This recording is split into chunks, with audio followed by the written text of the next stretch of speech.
Hello and thank you for watching this video. My name is Hannah and I work at Maria's Animal Shelter. There are so many misconceptions around small animals and we want to change that. There are so many problems that we see which could easily be prevented if people had done the right research or had the right advice in the first place. It really is worth the investment of time, effort and money to get your animal set up correct in the first place, because otherwise you're much more likely to see physical and behavioural problems which ultimately cause you stress, damage your relationship with that animal, and then they're much more likely to end up in a rescue centre like ours. So, this is our video about bonding rabbits and introducing them for the first time. Rabbits are social animals, so it's really important that they have a compatible companion to live with. Although we can groom our rabbits on the forehead as they would, we simply cannot offer the same social behaviour, companionship and comfort that another rabbit can. It's also worth mentioning that guinea pigs are not suitable companions for a variety of reasons. When bonding, please do not just stick two unfamiliar rabbits together. It's a really complicated process that should take time, and if you rush it or get it wrong, you're likely to end up with fighting rabbits. And that's a big reason for animals coming into us at the shelter, which could often be prevented. The best time to bond is autumn or winter, as this is when the sex hormones are at their lowest. Avoid springtime if you can, because even when animals are neutered, the body still produces some sex hormones, and this can make everybody feel a little bit frisky in spring and make bonding much harder for you. So some people think that if you sadly lose a rabbit and you've got one remaining, that you need to allow a grieving period for the rabbit to get over the loss of the partner. That's not actually true, and actually the quicker that you look to bond and get them a friend, the better, because then they don't get as lonely. So you don't need to allow a grieving period. Bonding straight away is what we would recommend. In terms of pairings, the best, most stable pairing in our experience is a neutered male and a spayed female. The reason that we neuter everybody is because obviously we don't want babies, and if you don't neuter, there's quite a high chance of reproductive cancers in both species, both sexes, particularly the females. The other reason for neutering the females is that during the spring, when their hormones are up, they can pest on the males if they're not spayed. At the shelter, we would offer male-to-male bonds if their personalities were compatible.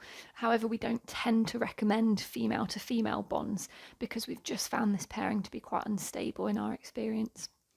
You can bond trios or more, but again, this is quite complicated and kind of depends on their personalities. So, believe it or not, personalities are super important.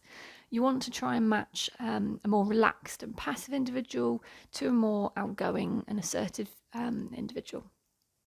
You don't need similar ages or sizes of rabbits to be compatible, but these differences do come with a few extra considerations.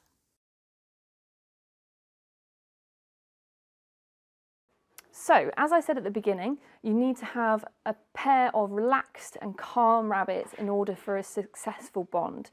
There's a lot of different advice about putting them in small areas or causing some stress in order to bond, and that wouldn't be the way that we would recommend. You need to have calm, relaxed rabbits that have enough space to be happy in order to establish that bond and get to know each other in a friendly way.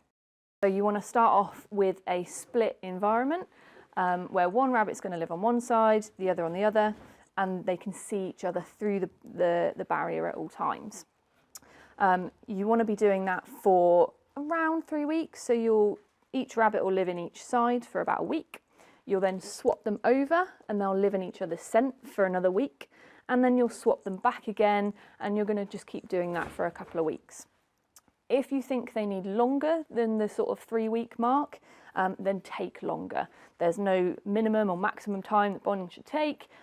Just go steady, don't rush it, and you're more likely to get a successful bond. So your barrier needs to be nice and secure.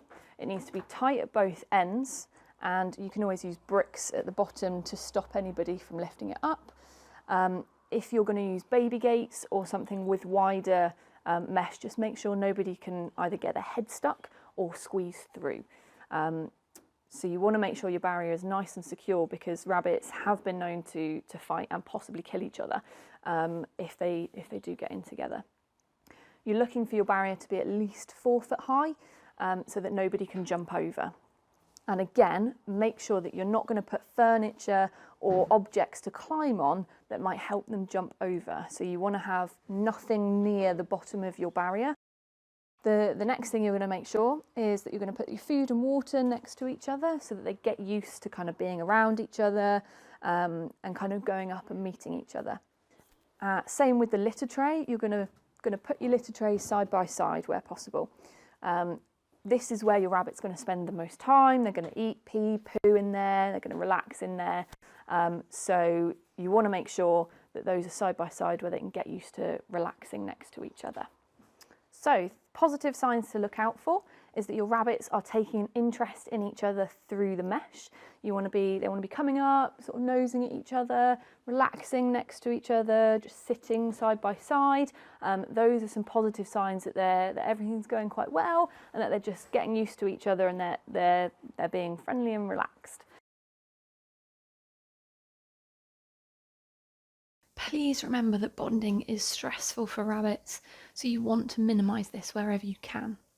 You'll see lots of examples about stress bonding on the internet, and this is not nearly as effective at creating a strong and friendly bond than letting your animals get to know each other in a more positive way. Before you put your rabbits together, you need to set up a completely neutral area, which should be somewhere where neither of them has been before. Make sure that that area doesn't smell like any other rabbits or predator species like dogs and cats. Also choose an area where you can watch your rabbits and access them easily in case there is any aggression where you need to intervene quickly. You want to keep your overall area fairly small to begin with, around, say, a few metres wide, because you want to allow them some space to move away from each other. But if you start with an area that is too big, your rabbits will tend to run off and hide and won't really meet each other. Likewise, don't make your area so small that they can't move, because that's just totally unnecessary. On the floor, use something that is non-slip so that you're going to prevent any injuries. We use a clean blanket, carpet, large mat. You could use an outside grassed area, a layer of hay or something similar. Choose a quiet and undisturbed area to bond in and keep that area fairly plain so that there's nothing for the rabbits to protect, which might result in escalating aggression. For example, we've had the most success at the shelter by removing litter trays at this stage. The next thing you want to do is scatter some tasty food all around your area. So you could use favourite veggies, herbs, grass, forage or treats, but whatever you do, don't put them in a bowl that the rabbits will likely fight over. The reason that we provide some eating and some foraging is because it gives them something pleasant and natural to do whilst taking their minds off each other. And finally, we'd recommend having a thick towel, a dustpan or something similar close by in case you do need to distract or split up your rabbits. The last thing that you want to do is put your hand in between a pair of fighting rabbits, because they will bite you by accident.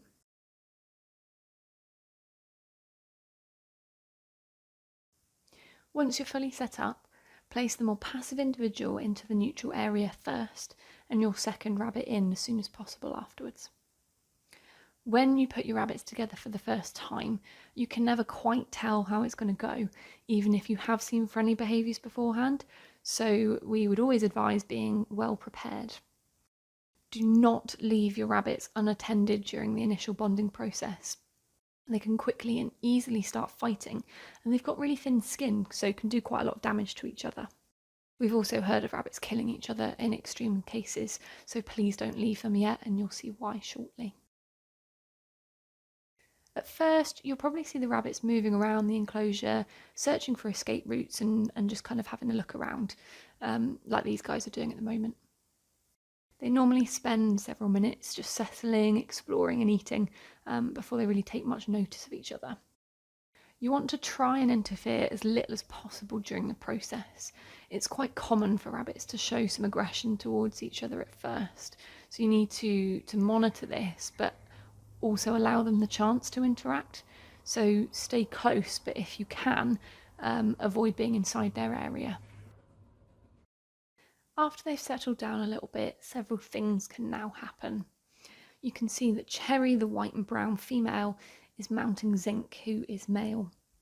Mounting behaviour is fine to ignore if it's at low levels, and this is generally the rabbits getting to know each other and establishing their relationship. If the mounting is persistent with no breaks, or is annoying or stressing the Mountee quite a lot, then you might need to step in. You can see that Zinc is getting quite worried about this and is now telling Cherry to stop. This now escalates into him nipping, and we just step in, press pause, just to make sure that things don't get any worse. So things have settled down a little bit and Zinc has returned to eating. And then we have a little meeting of noses, and this is quite nice and quite polite, and we want to be seeing this. What you also want to be seeing is grooming behaviour, but this can take a little while to develop. You can see that one rabbit will put its head down to be groomed, and the other can react in a variety of ways to begin with. But you should see this behaviour increasing as your rabbits get to know each other and relax around one another. You can see that things are much more heated here. They then meet and suddenly Zinc nips, which causes an escalation in behaviour. You can see that they start circling around each other, and that is what you want to split up, because if we didn't step in here, that's likely to become a full-blown fight. A one-off nip is fine to ignore, but it depends on what you see. Here, neither is backing off, so again, we just need to step in and calm the situation for a second. Nipping tends to only last a few days and then lessens and stops as they get to know each other. But if you see lots and lots of full fur being pulled out, or the nipping is constant, then you would want to stop that. Again, you can see here the really fast circling behaviour, which you want to break up. If your rabbits didn't settle at all and you kept seeing this, or if it was getting any worse, and that's a fairly good indication that your rabbits are not going to get on. You can see how the tail is really raised here, and that's an indication of high arousal. Your rabbit is ready to react, so just watch that one, as it can be a useful warning sign. If your rabbits really aren't getting on, then you might need to go back a few stages and take much longer over the bonding, or even consider a different partner if it really isn't working. This next bit is really interesting and happens really fast, so we've slowed it down a little bit. As Zinc moves closer, Cherry lunges forward with a quick movement, and this is a rabbit saying go away. Cherry then backs off, so he backs off, but he goes in again, and that's when Cherry can't cope and nips him. It's worth remembering that an animal which is showing aggression is quite often fearful or is just asking for more space. And it's when that isn't listened to that they escalate into aggression. We always want to leave bonding interactions on a positive note where we can. However, this is a fine line, and it's more important to put the welfare of each individual first. So at this point, we felt we should stop the session there for today, because they'd had several spats and it was important that it didn't get any worse if we wanted to carry on. It's also worth remembering that pain can motivate aggression. So if your rabbit seems really grouchy and you're having a lot of trouble, and you just can't get to the bottom of why, then it's worth having them checked out by a rabbit savvy vet. Chasing is similar to mounting in that it tends to die down after a few days. You want to try not to interfere initially, but if it carries on for more than around 30 seconds, or it escalates, or if your other rabbit is becoming really worried about it, then step in with your barrier to pause them for a few seconds. It's much better to keep sessions short and to end up on a good note, because you really don't want to be tempted to push your luck and keep going, as that is when things so often go downhill. Don't expect too much on the first day, because even a neutral reaction at this point is a good one. To reduce their stress as much as possible, we introduce on the first day for anything between 10 to 30 minutes before putting them back in the split enclosure side by side. This timing is completely not exact and is quite dependent on what you see. So like we said, it's much better to have a shorter and more positive session than to drag it on. The next day we'd repeat it and keep doing this, gradually increasing the amount of time your rabbits are spending together each day, as long as things are still going well. Try to do daily interactions if you can, because leaving a long gap in between can slow or upset the process a little bit. The main thing to remember is just take your time. We say that the slower you go, the better. If you rush things, then you're so much more likely to hit problems, or if you think it's really not working, then go back several steps and you can seek further advice from a good rescue or the Rabbit Welfare Association. If you're happy that after multiple sessions your rabbits have settled and they're relaxed and happy together, then you can put them back into their new enclosure. Make sure you've cleaned that thoroughly and that you've changed the area enough so that it doesn't smell like anybody, or that one rabbit doesn't get protective over what was previously theirs. Especially for the first few weeks or possibly even months, make sure that there is 2 of everything and be really careful around feeding time. You might want to scatter your food and spread it around to stop one rabbit forcing the other off, or protecting a bowl, for example. You just want to avoid situations that might cause conflict in that initial time after you've bonded. Golden rule to remember is never ever split them up once they are successfully bonded. Even if one needs to go to the vets, for example, then you want to take both in the same large carrier. If you split them up, even if it's for a short while, then the bond between them can break down and they might not go back together. Bonding is a really fine balance, and you need to know what you're looking for and take your time. It's a really complicated process that involves stress and emotions, so go about it carefully and seek advice if you're not sure. Please don't forget that adopting from a rescue is cheaper than buying a rabbit elsewhere, as they come fully vaccinated and neutered for you. Rescues often have a lot of rabbits available for adoption that are already in bonded pairs, which takes the stress out of the whole bonding process for you as well. Please remember that although these guys are small, they are complicated and they are a big commitment. They are not a pet for a child, they are an adult's responsibility. So if you as the adult are reluctant or unsure, then don't do it.